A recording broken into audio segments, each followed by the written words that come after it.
我们都知道 HF 极狐系列想要实现换装需要多买几何数体，而我们今天要看的这一个极狐呢就厉害了，它可以像剧里面一样自己启动超级变换形态，从而实现上下半身换装的效果，设计可以说是相当的小机灵鬼。嗨，帅哥，给个3连呗！哎，上次我们看过 R10F 的彩狐，但是呢只有一个上半身也玩不明白啊，所以说呢我们直接整了一整盒。这一个套装呢就是马格南推进器还有推进器马格南，只不过呢是两个上半身，它是上下半身可以自由切换的，就是说它可以变形，它既可以做一个上半身也可以做一个下半身，所以说这一个呢就可以还原出来两个形态。我们呢就先给推进器变个形，还原出来这一个马格南推进器的形态，这样就上下半身一合。然后这一个后背就有点离谱了，这样扣上去再把它给怼后面去。低端玩具嘛，它就是默认背后啥也没有，就不能看背面，只能看正面，所以说背面就做的乱七八糟的。这一个推进器的头后面呢，细节倒是和皮套是对上了，但是侧面看这对吗？然后装上极狐的围巾，然后套上狐狸的面罩。这个面罩呢真的是直接套上的，没有任何的卡装，可能是因为冬天热胀冷缩吧，所以说呢它套不到底。然后我们来看一下它整体的效果，它的装甲细节呢正面倒是都有还原出来。这玩意儿作为高达税前3200的低端玩具呢，它竟然肩胛氧化了。要知道这个是22年9月份出的，这还多长时间呀？就这样了。它的重量方面呢是62克，体型方面呢可以放心，和 HF 呢是一致的。由于这一个面罩实在是按不上，所以说呢我们先把它拿下来换成其他的角色面罩吧，比如说这一个羊，这个倒是能够完美的套上，特别的紧实，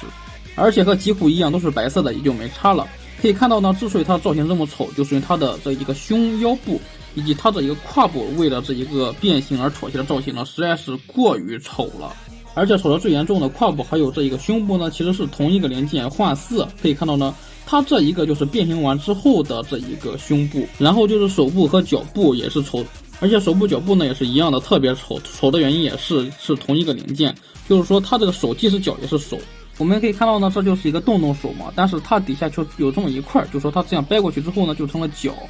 这一个零件呢，就是说对手来说太大了，对脚来说呢又太小了。然后就是手做成脚的形状，脚上又有手的细节，所以说看的是更加的别扭了。而关节设计方面呢，上半身还好，但是下半身就有点离谱了。就是说，它这个变形之后呢，这一块本来就是上半身的肩膀关节，这里呢是它的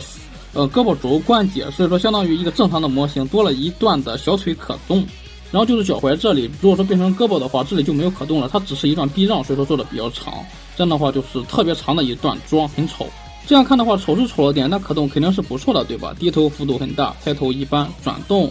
可以。然后就是胳膊的平台呢，可以超过180度，然后大风车没问题，大臂这里可以平转，曲轴幅度可以达到100度以上，然后手腕呢就没啥可动了，只能是这样变形转。而上下半身呢是旋转对称的，所以说可动也是一样的。这里是可以转动的，然后可以轻松的一字马，前踢可以达到90度，后踢15度，大腿跟这里可以平转，膝盖这里可以平转，小腿这里也可以平转，然后就是屈膝幅度是90度，但是加上这个小腿的话就变成，反正就是屈膝的话是骨折式的可动，然后脚腕是一个球形关节嘛，不过左右摆动没怎么有。而主体的分色方面，作为低端可动呢，当然是没怎么有的，小细节呢是啥分色都没给你凸出来，背后也是完全透色的。然后它唯一的配件呢，就是一把枪，是完全透色的，眼都不带眼了。枪的侧面有一个桩可以插在腰带上。细节方面倒是都有还原出来，自己去补色吧。然后它比起 HF 赢的一点呢，就是它是直接可以变形的，两个形态直接一变形还原。为了变形之后枪管能够更长一些，所以说呢它是比 HF 做的要大了一大圈。